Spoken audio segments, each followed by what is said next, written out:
মিডিয়াতে টাকা কামানো নিয়ে যে মন্তব্য ব্যাচেলার পয়েন্ট নাটক অন্তরার।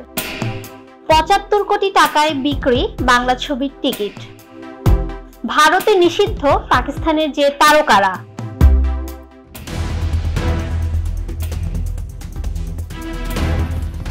আসসালামু আলাইকুম, স্বাগত জানাচ্ছি নিরপেক্ষর এন্টারটেইনমেন্ট আয়োজনে। আপনাদের সাথে আছি আমি ফাহমিদা বিনতে আনোয়ার। এতক্ষণ শিরোনাম শুনছিলেন, এবার বিস্তারিত।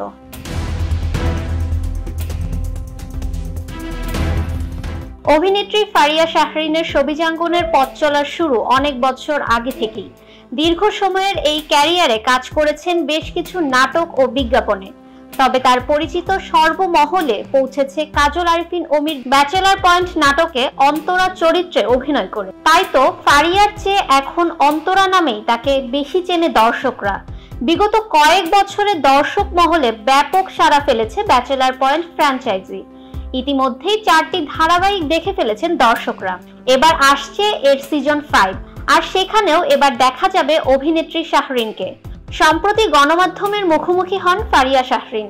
সেখানে ক্যারিয়ার, কাজ, শুটিং ও ভবিষ্যৎ পরিকল্পনা সহ নানা কিছু নিয়ে কথা বলেন। তিনি জানালেন খুব তাড়াতাড়ি ব্যাচেলার 5-এ শুটিংয়ে যোগ দেবেন তিনি। এর বাইরে মিডিয়াতে অভিনেত্রীদের নিয়ে ওঠা নানা বিতর্ক নিয়েও মুখ খুললেন তিনি। বিশেষ করে অভিনেত্রীদের আয়ের উৎস নিয়ে ওঠে নানান কথা। সে বিষয়ে ফারিয়া বোঝাতে চেয়েছেন অন্যদের মতো তার নিজের এখনো গাড়ি বাড়ি নেই।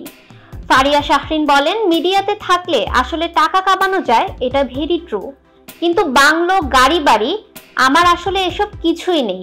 আমার মতো যারা কম কাজ করছে বা খুব সততার সঙ্গে কাজ করেছে তাদের পক্ষে আসলে এত টাকা কামানো সম্ভব না। ফারিয়া শাহরিন আরো বলেন, তাই আমার ক্ষেত্রে এজন্য কোনো টাকা পয়সা নেই, আমার কোনো গাড়ি নেই, সারা জীবন বাবার গাড়িতে চড়েছি, আমার নিজের কোনো বাড়িও নেই।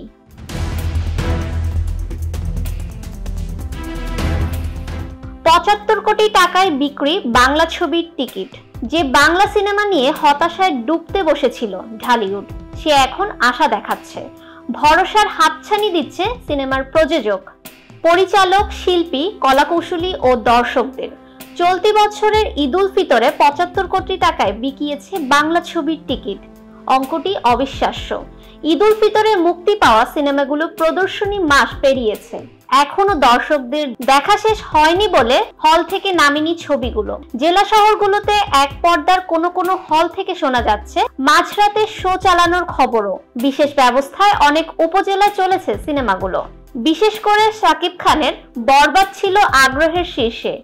এরপর সিয়ামের জঙ্গলি, নিশোর দাগি ও মোশাররফ করিমের চক্কর ৩০২। মাস পূর্তিতে ঈদে মুক্তি পাওয়া 6 ছবির 30 দিনের বিক্রির হিসাব আসতে শুরু করেছে, যদিও ব্যবসা করছে 4টি ছবি। জানা গেছে মোট টিকিট বিক্রি হয়েছে ৭৫ কোটি টাকার, যদিও এই হিসাব আক্ষরিত নয়, কারণ দেশে এখনো গড়ে ওঠেনি বক্স অফিস ব্যবস্থা। গত সোমবার পর্যন্ত 4 ছবির প্রযোজনা প্রতিষ্ঠান ও পরিচালকের কাছ থেকে পাওয়া টিকিট বিক্রির হিসাব বলছে, মুক্তির 25 দিন পর্যন্ত সাকিব খান অভিনীত মেহেদী হাসানের বরবাদ ছবির টিকিট বিক্রি হয়েছে ৬২ কোটি ৫৮ লাখ টাকার। আফরান নিশো অভিনীত শিহাব শাহিনের দাগির রোববার পর্যন্ত টিকিট বিক্রি হয়েছে ৭ কোটি ৬০ লাখ টাকা। সোমবার পর্যন্ত সিয়াম আহমেদ অভিনীত এম রাহিমের জঙ্গলির টিকিট বিক্রি হয়েছে ৪ কোটি ৫ লাখ টাকা। মোশাররফ করিম অভিনীত শরীফ আহমেদ জীবনের চক্কর ৩০২ ছবির টিকিট বিক্রি হয়েছে ১ কোটি ১০ লাখ টাকার বেশি। ঈদুল ফিতরের মুক্তি পাওয়া 4টি ছবি এখনো দেশের প্রেক্ষাগৃহে প্রদর্শিত হচ্ছে। চতুর্থ সপ্তাহ দেশের ৭২ প্রেক্ষাগৃহে প্রদর্শিত হচ্ছে বরবাদ, ২৭ প্রেক্ষাগৃহে জঙ্গলি আর ১২ প্রেক্ষাগৃহে দাগি দেখানো হচ্ছে। দেশের বাইরেও মুক্তি পেয়েছে এগুলোর 3 সিনেমা।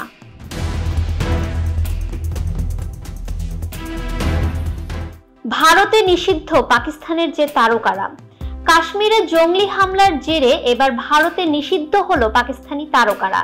ভারত সরকারের এমন সিদ্ধান্তে ভারতীয়রা ভার্চুয়াল দুনিয়ার আর খুঁজে পাবে না পাকিস্তানি তারকাদের। ভারতীয় সংবাদ মাধ্যম টাইমস অফ ইন্ডিয়ার প্রতিবেদন থেকে জানা যায়, বৃহস্পতিবার ভারত সরকার পাকিস্তানি তারকাদের বিরুদ্ধে এমন নীতি চালুর ঘোষণা দেন। এমন সিদ্ধান্তের মাধ্যমে রাজনৈতিক স্তরের পাশাপাশি বিনোদন জগতও কঠোর হলো ভারত। ভারতে নিষিদ্ধ পাকিস্তানি তারকাদের নামের তালিকা: মাহিরা খান, হানিয়া আমির, আলী জাফর, ইকরা আজিজ, ফাওয়াদ খান, আতিফ আসলাম, হামজা আলী আব্বাসী, মেহের বানু, ইশরা রিজভী, সজল আলী সহ আরো অনেকেই। উস্কানিমূলক ও সাম্প্রদায়িকভাবে সংবেদনশীল কন্টেন্ট ছড়ানোর অভিযোগ এনে ভারত সরকার 16টি পাকিস্তানি ইউটিউব চ্যানেলও নিষিদ্ধ করেছে, যার মধ্যে রয়েছে পাকিস্তানের প্রাক্তন ক্রিকেটার শোয়েব আখতারের অফিসিয়াল ইউটিউব চ্যানেলও। জানা যায়, এমন সিদ্ধান্তের পর পাকিস্তানি তারকাদের আইডি ভারতের ব্লক হলেও খুঁজে পাওয়া যাচ্ছে পাকিস্তানি তারকা ফাওয়াদ খান সহ একাধিক পাকিস্তানি তারকাদের প্রোফাইল। সর্বশেষ পাওয়া তথ্য অনুযায়ী এই মুহূর্তে পাকিস্তানি সব তারকাদের প্রোফাইল ব্লক হয়নি ভারতে। ভারতে নিষিদ্ধের তালিকায় থাকলেও পাকিস্তানি তারকার প্রোফাইল এখনো অ্যাক্টিভ রয়েছে। এই ছিল আজকের আয়োজনে। এতক্ষণ সঙ্গে থাকার জন্য ধন্যবাদ।